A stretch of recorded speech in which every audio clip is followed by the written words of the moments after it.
नमस्कार, आप सभी का बहुत स्वागत है TV9 भारतवर्ष पर। आपके साथ मैं हूं गौरव अग्रवाल। आप देख रहे हैं अड़ी, क्योंकि हमें है देश की पड़ी। 7 दिन पहले विपक्षी दलों ने एक बड़ी मीटिंग की बेंगलुरु में और वहां पर अपना एक गठबंधन बनाया जिसका नाम रखा उन्होंने इंडिया। और जब ये इंडिया नाम सामने आया तो कहा गया कि परसेप्शन और नैरेटिव की लड़ाई में ये विपक्ष का मास्टर स्ट्रोक है जिसकी काट ढूंढना सत्ता पक्ष के लिए, खासकर बीजेपी के लिए मुश्किल होगा।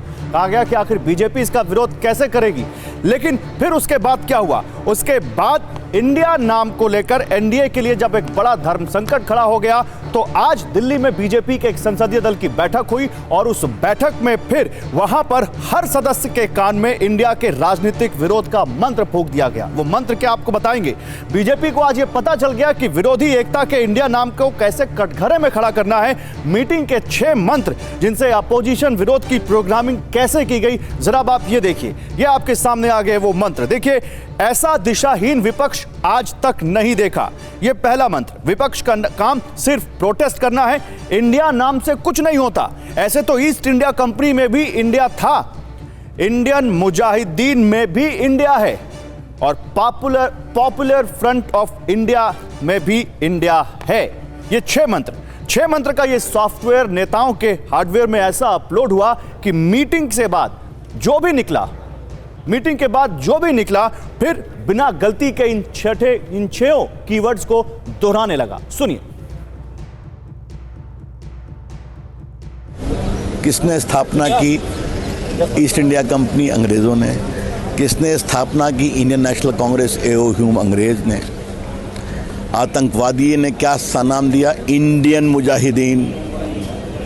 दूसरे ने क्या कहा? Popular front of India. India के नाम से लोग यहाँ पर घुसे, वो ईस्ट इंडियन कंपनी हो या आतंकवादी का रूप हो या जिसने भी ये फर्म के साथ इंडिया जोड़ा, उसने यहाँ पर आघात किया, घात किया, छल किया, लूटा। देश को खंडित करने के लिए जो एक आतंकवादी संगठन पैदा हुआ, इंडियन मुजाहिदीन नाम से वो बना, ये भी सबको मालूम है। इसी देश के अंदर, इसी देश में अराजकता फैलाने वाली country popular front of India, उन्होंने भी इंडिया का उपयोग किया है। इंडियन मुजाहिदीन आतंकवादी संगठन, उसको इंडियन लगाना ज़रूरी था। पीपुल्स फ्रंट ऑफ इंडिया, उसको इंडिया शब्द लगाना ज़रूरी था। 1885 में यदि कांग्रेस पार्टी का गठन हुआ, अंग्रेज़ों ने किया, ए.ओ. ह्यूम ने किया, सबको पता है, तो वो भी इंडियन नेशनल कांग्रेस ही है। यदि मुजाहिदीन अपने आप को कहते हैं तो इंडियन मुजाहिदीन कहते हैं। जो हमने बैन किया है पीपुल्स फ्रंट को, जो है PFI को, तो वो भी अपने को इंडिया करते। तो ये आपने बीजेपी के सांसदों को सुना। देखिए, भौतिक विज्ञान के सूत्र के मुताबिक इस एक्शन पर रिएक्शन होना ही था और हुआ भी, लेकिन अपने जवाब में विपक्ष काफी सतर्क दिखा। विरोधी गठबंधन इंडिया की तुलना आतंकी संगठन और भारत को गुलाम बनाने वाली कंपनी से करने पर आक्रामक नहीं हुआ। उसने बात को गलत बताया, लेकिन मणिपुर को सीन से आउट नहीं होने दिया। विपक्ष का मानना है कि इंडिया की गलत तुलना मणिपुर पर घिरी सरकार का बचाव हो सकती है। राहुल गांधी का ट्वीट आपको दिखाते हैं और फिर सुनिए उनके ट्वीट को और देखिए तो अब आपको बात समझ में आएगी। राहुल गांधी ने ट्वीट किया, आप हमें चाहे जो कहिए। उन्होंने इंग्लिश में ट्वीट किया, हम आपको हिंदी में उसका तर्जुमा बता रहे हैं। उन्होंने लिखा, आप हमें चाहे जो कहिए मिस्टर मोदी, हम इंडिया हैं, हम मणिपुर के लोगों की मदद करते रहेंगे और हर औरत और बच्चे के आंसू को पोंछते रहेंगे।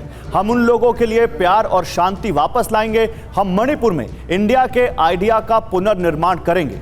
राजनीति के कुछ जानकार मानते हैं कि इंडिया की तुलना Indian Mujahideen, east India company और PFI से करना बीजेपी के वोट बैंक को सूट करता है, जबकि ऐसे शब्द एक लोकतंत्र में संवाद की गरिमा के खिलाफ है। तो राहुल गांधी के ट्वीट पर असम के सीएम हिमंता बिस्वा शर्मा ने जवाब दिया। उन्होंने क्या लिखा, अब आप ये भी देखिए। उन्होंने लिखा, मिस्टर गांधी, ये पक्षपात ही वास्तव में इंडिया की समस्या है। केवल मणिपुर के खिलाफ बोले और दूसरों के लिए बोलने वालों को दंडित करें।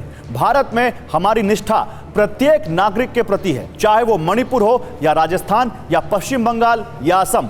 भारत जीतेगा, भारत को जीतना है।